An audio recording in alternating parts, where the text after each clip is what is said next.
From CISCO System Malaysia. I've been in CISCO more than 7 years now. As you can see, I think because this is actually a Network Academy conference, right?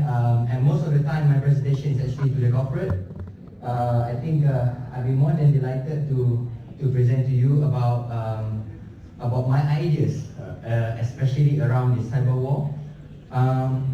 Just to give some result, yes, I'm actually CCI security about 12 years now, right? And I think why actually I just highlight this because I believe most of you here are lecturers, right? And students are your main focus. And most of the time, when we talk about cybersecurity to the students, what the first thing in their mind? Cybersecurity. Sorry? Hack, correct. Always talk about hackers. Attack and if you ask them, right, why you learn cybersecurity? You want to be in a cybersecurity operation? You want to be cybersecurity expert? No, I want to be a hacker.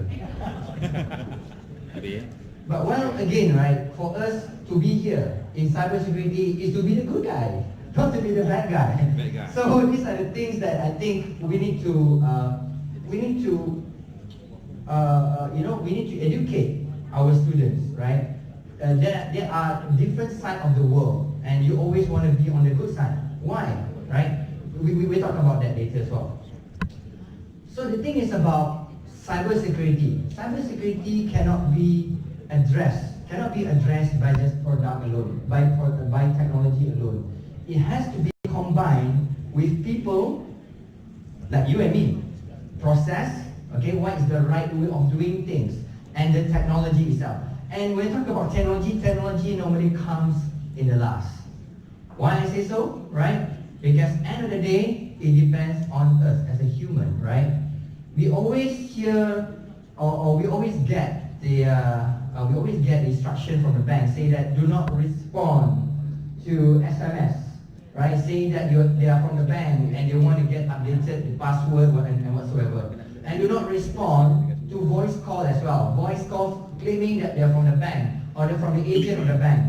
And they start asking questions, things like before we can proceed, please can we do some verification?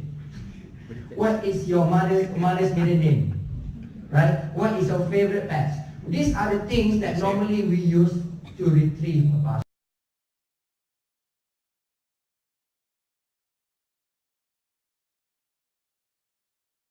Human being. Once person gets it just spread to other people, right? It's really an outbreak. So same thing goes to the cybersecurity. And another part is many companies believe that they can't stay ahead of the hackers. They can't stay ahead of the hackers. So what happens is that it's okay. It's like they are giving up. No matter what I do, right? They're always ahead of us. They're always ahead of us. But you have to think. What if you do not think like that? What's going to happen? Right? They will be far ahead of us in everything. So we can't run away. As long as we use the network, we have to put our effort into securing our system. Next part. Okay, I know that my time normally overruns. But I just started, right?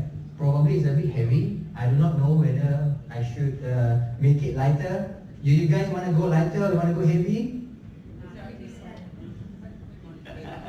Just kidding.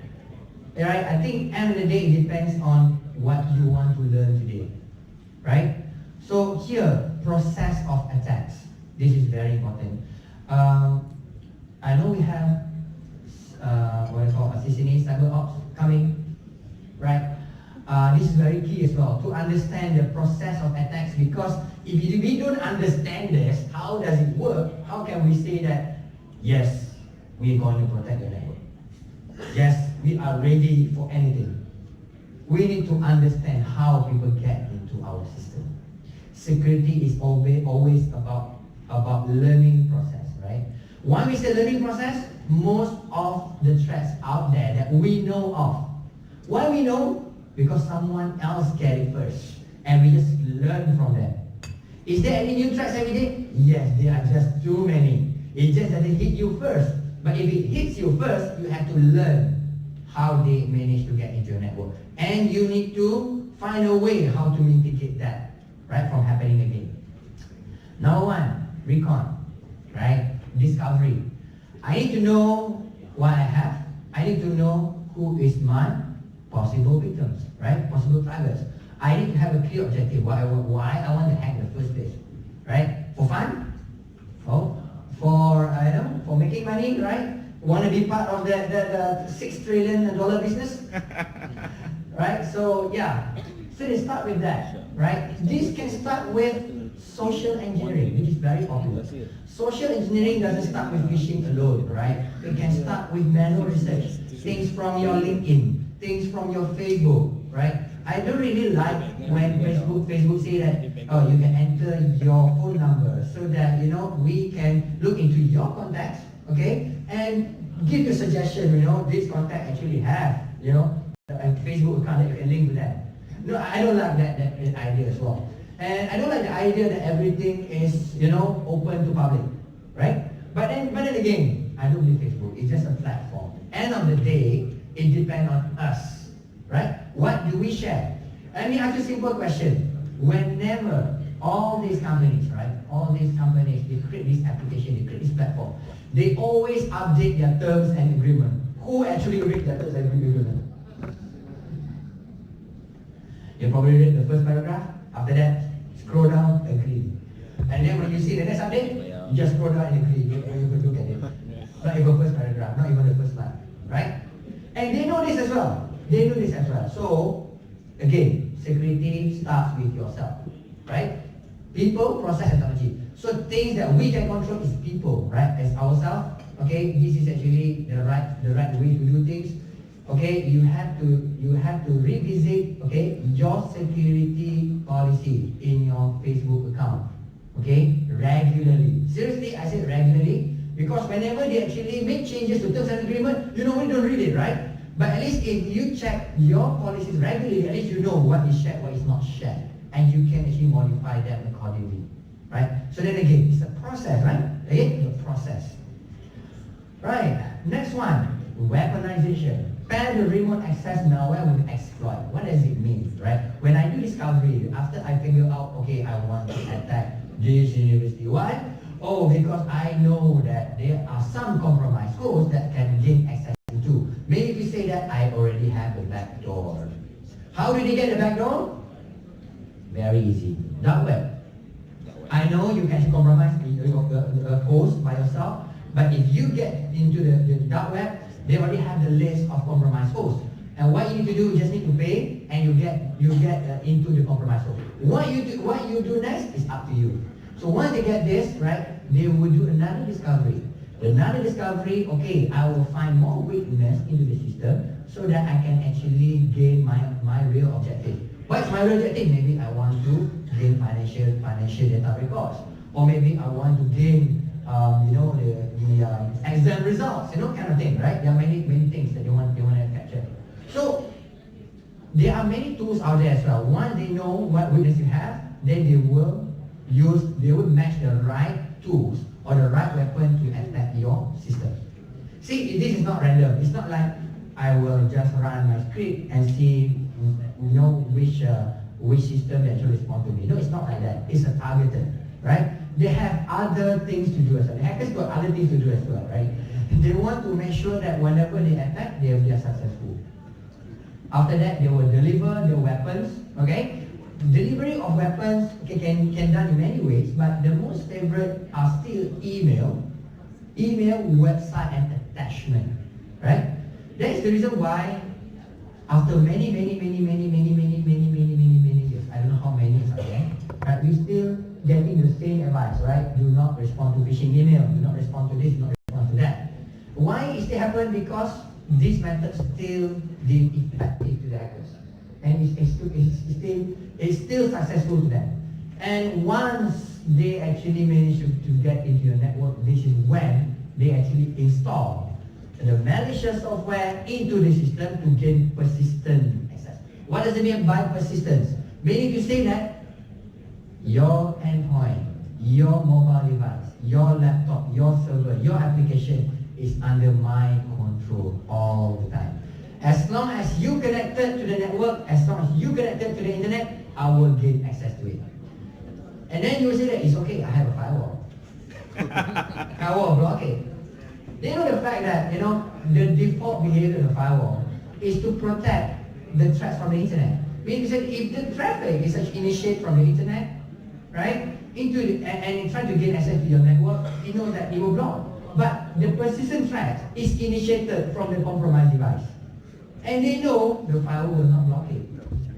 Good luck with your firewall. Right, okay.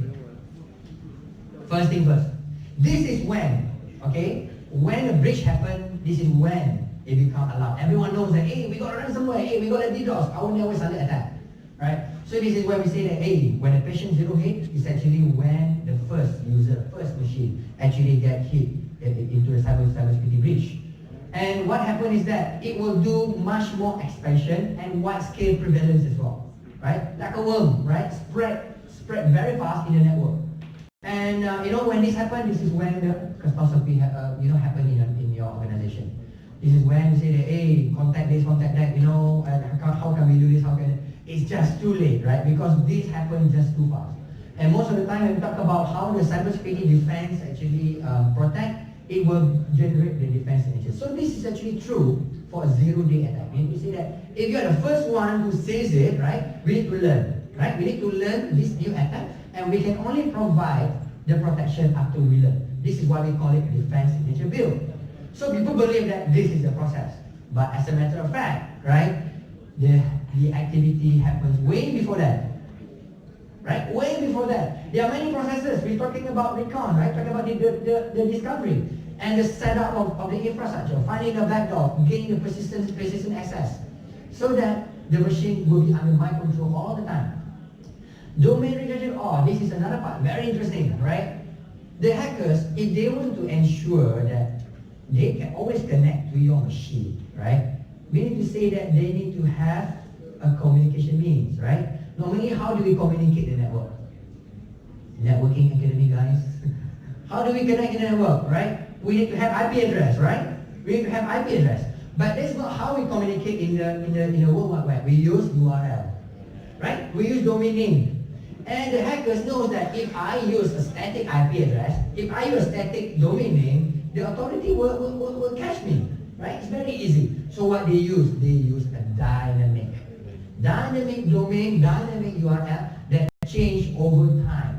See, they're very smart. I give an example. abc123 test123.com. Okay, appear for the last 5 minutes and it will last in the next 5 minutes. Okay, and then xyz.com will only appear for the next 10 minutes and only last another 15 minutes. Right? And this compromised machine, okay, will connect to this, the first domain, okay, for the first 10 minutes, and will connect to the next domain for the next 15 minutes. And they do this, right, as a cycle, continuously. Right? They are very smart. Right? They're very smart in doing things so that they don't get caught. So this is the reason why, right? We know the fact that no matter how much organization actually embark into cybersecurity engineering, they will still get breached. Right? Because like I said again, if the people have the right motivation, strong will to get into the network, it's just a matter of time. They are saying in the security, most of the time, right, it only, for the hackers to be successful, right, they only have to be right at one time. For defenders to be successful, we have to be right all the time. Right? So this is the thing. Threat use case number 1. Right? I hope this is very useful information for you here. Right? Because I think when you talk about all these theories, you probably think that, these all theories, I do not know whether it really happens, it's really true or not, right? So now we say that, okay, now let's look at WannaCry. Why WannaCry very, very popular? Among all ransomware, WannaCry is the most popular, I can say today. Why? It actually have a behavior that none other ransomware program that has before, which is behave like a worm. So I give you an example. Right. So what happened is that we have a malware that infected one of the users. Okay, once this user actually get infected, first thing it will look for the domain. Okay, this is weird. They have this domain, long domain, very weird. This is non-dictionary by the way, but as you can see, it's still .com, right? How this actually get connected in the World Wide Web? Remember, the World Wide Web only responds to the domain, right? That means when you actually put a URL, it will look into the DNS server that you have actually referred to, and it will make connection. But here what it does, it actually look for this domain. If they will look at this domain, if this domain is not registered, okay, with upnick, mynick, whatever nick, right? It will launch the attack. First, okay, once the actually machine get compromised, it will spread into another machine. How does it actually spread? It spread like a worm. Spread like a worm meaning to say it able to replicate itself without user intervention. Remember we talked about how people deliver cyber weapon? Through a click of an attachment, through a click of malicious URL link. Okay? From the phishing mail and whatnot. But here, they are using the vulnerability that exists in the old Microsoft operating system. Right? Their main target was those systems that still use, right, Windows XP, Windows 7, unpatched, Windows 8, right? If it's unpatched, this vulnerability exists. Why this vulnerability exists? Because the provider like Microsoft say that those operating system is already obsolete, right? Hence, based on our terms and policy, we will not provide the patch to correct the problem. As simple as that, right? You need to buy the new software. But the problems with the users around the world, there are many applications that develop on this old operating system, like those in the hospitals, like those in the industrial system, right? Which highly impacted with this attack. This WannaCry, when it attacked, it really created havoc in the UK at some period of time when the hospital has to halt, critical operation that requires machinery to work, right? Because of this attack. And this machinery relies on the operating system, right? Because the application is on the old operating system that is unpatched when you actually get this on board. So this internal, okay, when we say that's SMB, right? SMB, this protocol will discover by right, okay? You know that in your Microsoft Windows, you can actually discover who is your neighborhood, right? So that you can actually, transfer files, you can communicate and whatnot. And before you can do that, it will do automatic discover. And the hackers use this protocol, okay, to launch the attack. You need to say that the protocol is actually there for the longest period of time, but they just use it to launch the attack today. So when this happens, right, the next step, you will look into the language chat because this is actually a ransomware, right? If I want to send a ransom, I have to make sure that my audience understand what I'm trying to say. If I actually attack, a certain country with a certain native language, right, make sure that I have that language in my ransomware program as well, right? Otherwise, I won't get the ransom. And the next one, if it passed, then it will embed into the registry. What does it mean? Will it embed into registry? It will modify the registry of the operating system so that it gain the persistence access. Persistence meaning to say that if you off, whatever you do, it will still remains there. Delete the shadow copies, install Tor client again. Tor. Whenever you see Tor, this is the keyword, the simple keyword to access the dark web. I know a lot of people use Tor to download things. They don't realize this is the darknet, right? And again, it will retrieve keys through the onion network. Keys means that because it involves encryption, right? I will encrypt your data. I cannot use a static key because static key can easily manipulated, right? So I use dynamic key to change over the time. And when you change over the time, you need to say that I have to have a constant access with this machine. You need to say that if this machine is disconnected, can I change the key? I can't. Because the key is retrieved from the onion network. What is onion network? The anonymity, the dark web itself. And then only you request ransom in the Bitcoin, right? So that's how it works.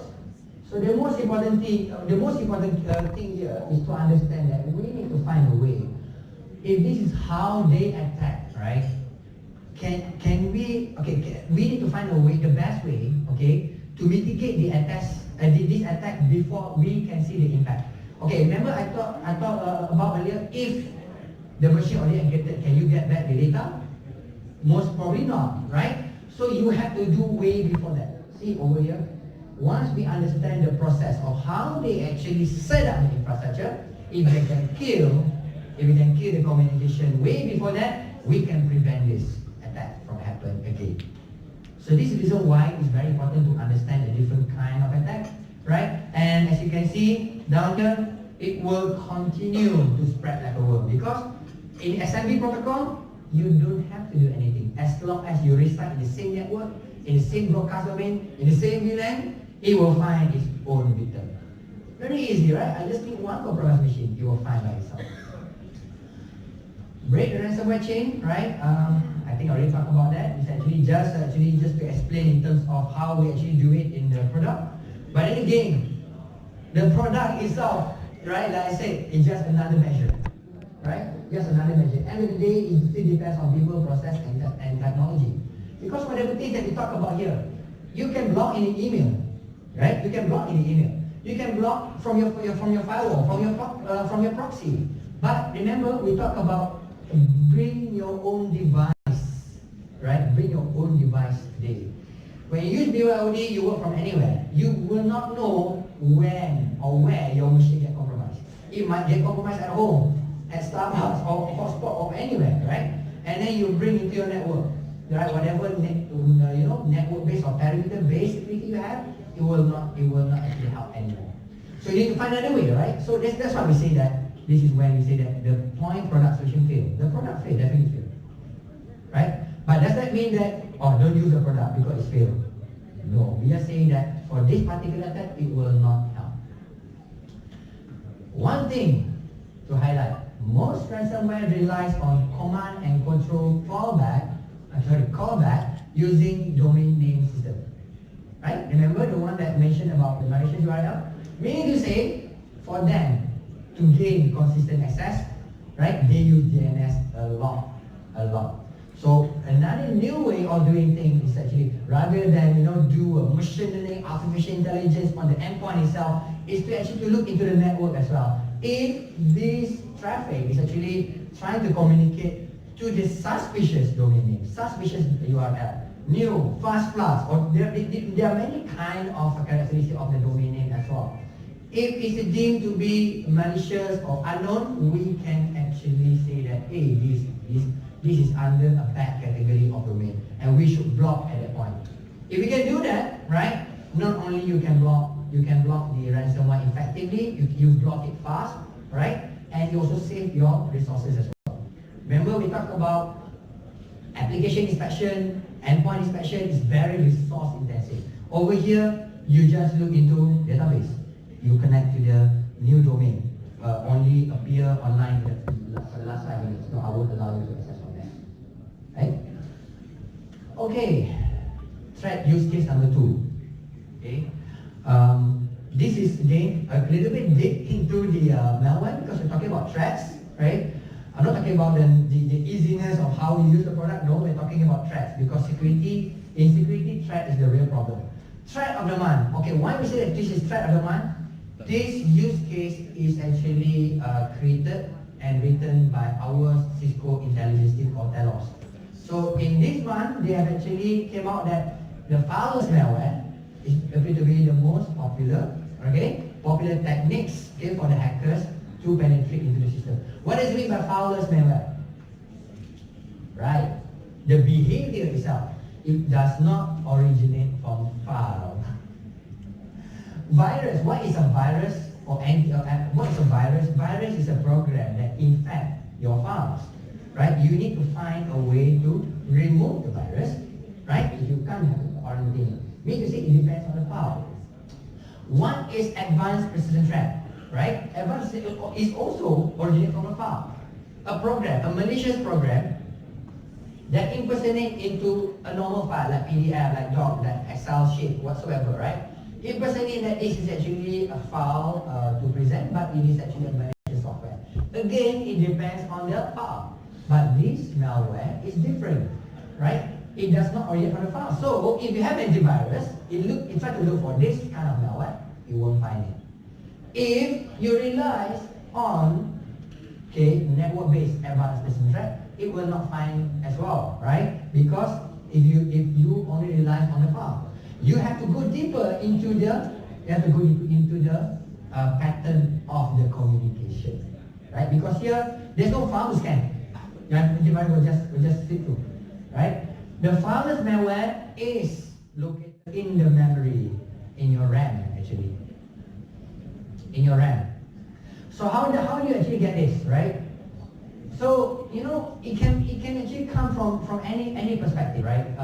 From email, from the malicious URL. But the most important thing is that the moment you get infected, you cannot find where the file, where is the culprit, right? For you to quarantine because it does not originate from the file, right? So as long as your machine is up and running, right, your RAM will still hold this malware, and it will still make the persistent connection to the attackers. Right. So if we talk about this new attack, right, we need to find a new way of doing things as well, right? Because the thing that I said, some of this, right, if the email security able to detect, it will block. But then again, we know that this is a file malware. It will not. The next layer will be your network base. If only inspect file, it will not as well, right? Because there's nothing there. But if it looks into the anomalies, right, it looks to behavior, yes, it will be able to attack. So this is very important. The method of finding, the techniques of finding the threats is very key in the cybersecurity space as well. The endpoints, right? The endpoints, if the endpoints only look into the file like antivirus, it will not be able to catch. But if the endpoint security looks into the behavior of change, okay, since for a certain period of time, from the behavior itself, we can actually identify this is abnormal and mark it as bad behavior. And this is the good thing about behavior-based, because when we talk about learning things, we cannot rely on the engine that use pattern-based or signature-based, which is known, right? Known to be a bad pattern. But you need to learn new behavior that will come from the anomaly.